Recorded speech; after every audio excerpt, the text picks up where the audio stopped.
I know probably shocked like, damn, Town doing a stream this early.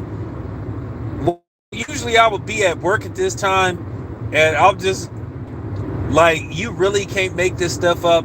Basically, at my job, something happened with the electricity.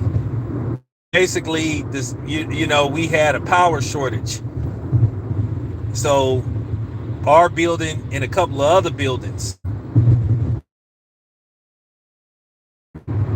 we just basically had to shut down the operation for tonight. But they want me to come back at 7 o'clock in the morning. Yeah, we'll see about that. Like I said, I'll show up when like I told them, when I get there is when I get there. But nevertheless, I was like, wow, okay. So, yeah, that's crazy. But anyway, I thought I'd talk some boxing. First of all, congratulations to the Hall of Fame inductees for the Boxing Hall of Fame. I think it included James Toney, Miguel Cotto, Andre Ward, of course, Floyd Mayweather, Bernard Hopkins. So great class that got in. All of them is well deserving, you know. And I'm gonna do a video on what James Toney said in regards to a potential fight with, you know who, because he gave his opinion. And as usual, I seen people in the comment section get upset if you say anything wrong about, you know, I ain't gonna say his name, you know, the dude from, you know, the Dallas area. If it's just a slight critique, if it's deemed negative, people get upset, extremely upset. They want to try to get mad, talk crazy to you. Like, it ain't that serious, man. It really ain't. They get mad at other people who say, you know, at the end of the day, I already gave my opinion of who I haven't. I already gave an idea who I thought was going to win that fight if it does happen. Because from what I've been, and what a lot of these other dudes that just get on here and start bumping their gums and don't be talking people, you know, that's close to the situation. They just say stuff because they want to have a narrative to basically push the guy that they're for. And that's what a lot of these dudes be on here doing. And they've been doing it for a while, and you already seen that they've been caught in their lies, and you seen they've been called out on their hypocrisy. You see they've been called out on their fake pro-blackness. Like I said before, all of a sudden, they don't have no problem Top Rank. But when Terrence Crawford was with Top Rank, they made it look like it was, you know, that OJ's album, Ship Ahoy, like it was a straight slave ship, according to them. But then when somebody else fights on there, then all of a sudden it's good. You know, you just have certain people that's just full of it, and that's just the bottom line. It ain't about blackness, it's about access. If they got access to these dudes, they don't care who they with.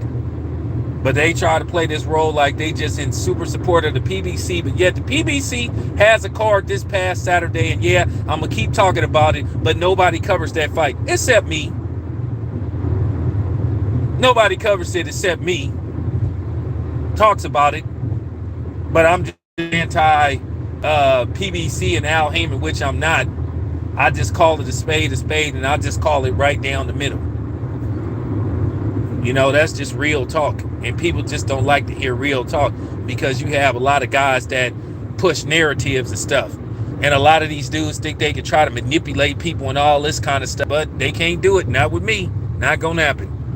But I want to talk about clout chasing, man. And like I said before, please pay no attention to anything that comes out of Ryan Garcia's mouth. The dude just trying to sell that fight with Javier Fortuna, which we don't know if he even gonna make it to the finish line, because we all know Ryan Garcia has a tendency to pull out of fights. Like one of my subs said, his pullout game is real strong. What was that movie with Seth Rogen and James Franco? I cannot remember that name. The name of that movie where dudes say, we got to pull out of the mission.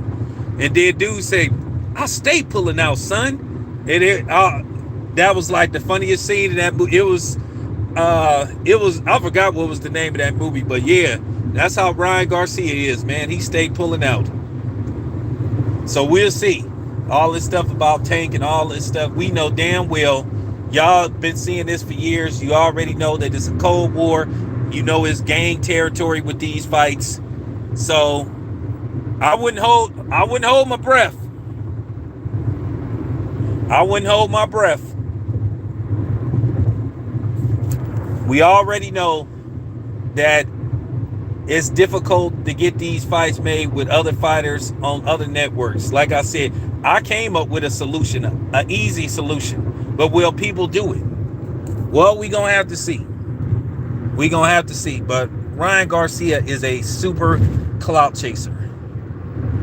Now, in other news, George Kambosos has like approximately, close to 30 days to activate his rematch clause, which I see no reason why.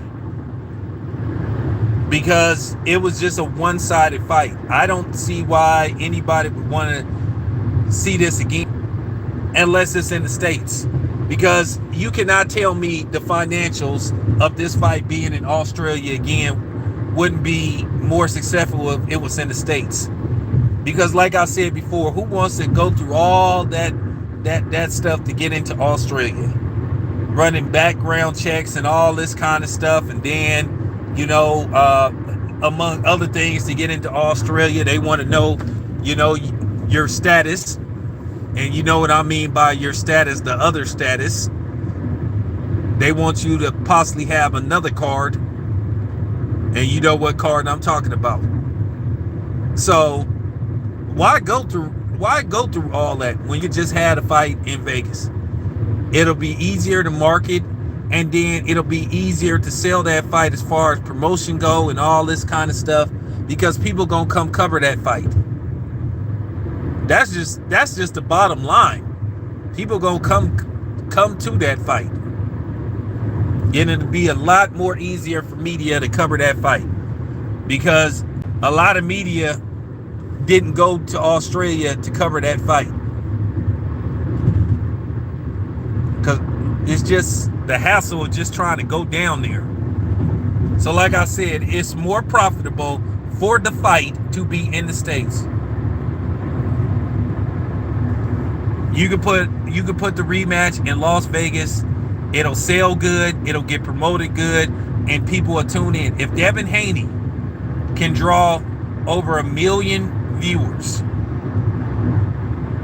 if he did it once, he could do it again. But the problem is, like I said, do people really believe that George Kambosos Jr. can do anything different to win the rematch? I think it'll be even worse for him. But he has 30 days. Now, Devin is talking about other people. He's talking about Tank. He's talking about some other people out there. I think they are interested in making that fight, but at the same time, you already know the politics. Say the politics in boxing. That's the problem, the politics. And that's what people don't want to talk about. But see, I'm here trying to come with a solution. I'm not finna sit up here and be no nut hugger of none of these promotional companies, because they're all to blame. Every last one of them. From Top Rank to PBC to the Zone to Matchroom to Golden Boy, because they all need to try to fix this situation where they get the best fights made.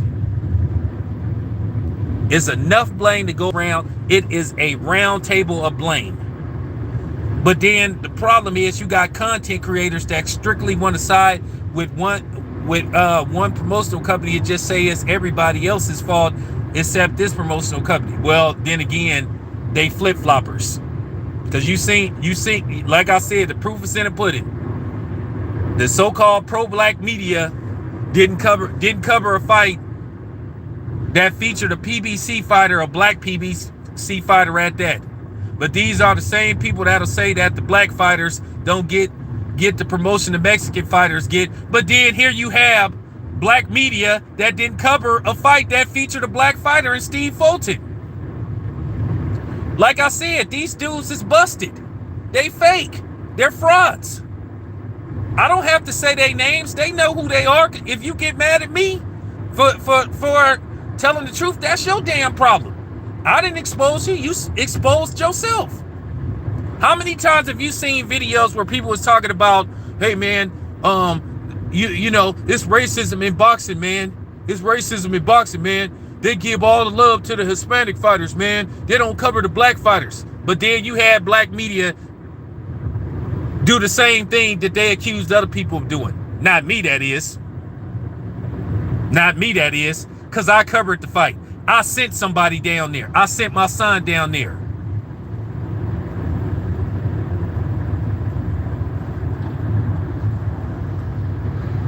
I sent my son down there to cover that fight.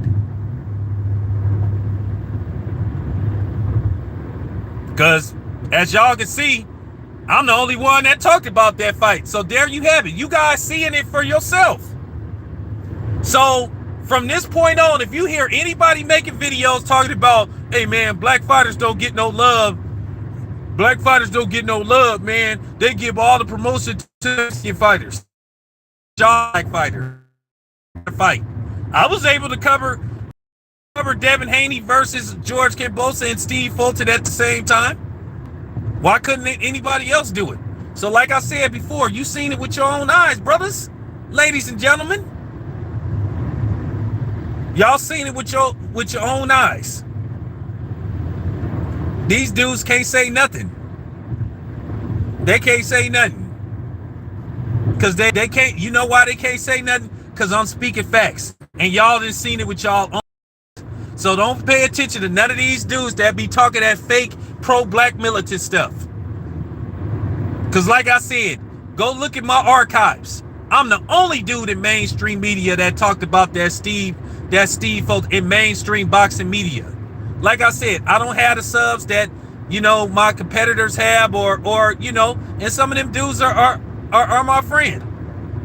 Yeah, I don't have a million subs, but I'm still in that circuit because I go cover fights. I'm the only boxing channel or sports channel that covered that fight. Nobody covered that fight or cared.